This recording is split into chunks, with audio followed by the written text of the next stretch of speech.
اور چین سے ایک احمدی دوست نے بھجوایا ہے جی وہ کہتے ہیں کہ حضرت مسیح موعود علیہ الصلوۃ والسلام نے اپنی کتاب اسلامی اصول کی فلسفی میں سور اور مردار کی حرمت کی متعدد وجوہ بیان کرنے کے بعد فرمایا ہے کہ ان کا کھانا ظاہری صحت کے لیے بھی مضر ہے۔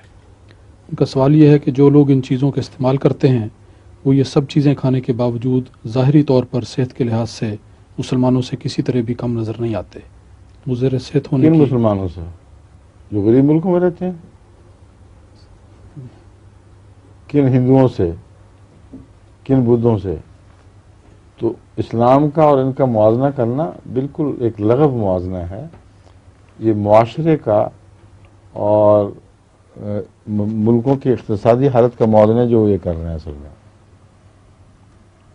اب ہندوستان میں جہاں فاقہ کشی ہے وہاں عمریں بہت چھوٹی ہیں، پاکستان میں اتنی تھوڑی تو نہیں مگر پھر بھی یورپ اور امریکہ کے مقابلے پر چھوٹی عمریں ہیں۔ اس کی وجہ یہ نہیں ہے کہ وہ سور نہیں کھاتے اس لیے عمریں چھوٹی ہو گئی ہیں، اور یہ سور کھاتے ہیں اس لیے بڑی ہو گئی ہیں، یا اگر سور نہ کھاتے تو اور بھی بڑی ہوتی ہیں، اور سور کھاتے تو اتنی بھی نہ ہوتی، کیونکہ سور سے دل کے حملے کا تعلق ثابت طے شدہ ہے۔ سور کے گوشت سے کولیسٹرول بڑھتا ہے، سور کے گوشت سے کیپلریز میں چربی بیٹھتی ہے، سور کے گوشت سے جگر پہ چربی بیٹھتی ہے، اور شراب میں بھی یہ دونوں صفات پائی جاتی ہیں۔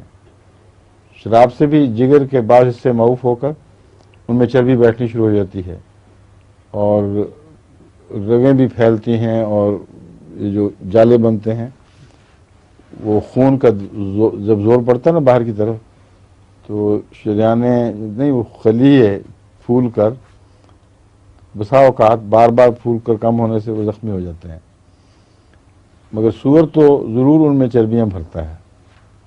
یہ جو ان کی آپ نے کئی دفعہ دیکھا نہیں جالا سا بنا ہوا موزائکس بنے ہوتے ہیں، وہ سارے اکثر سور کی وجہ سے اور شراب ان دونوں کے ملاوٹ سے ہیں۔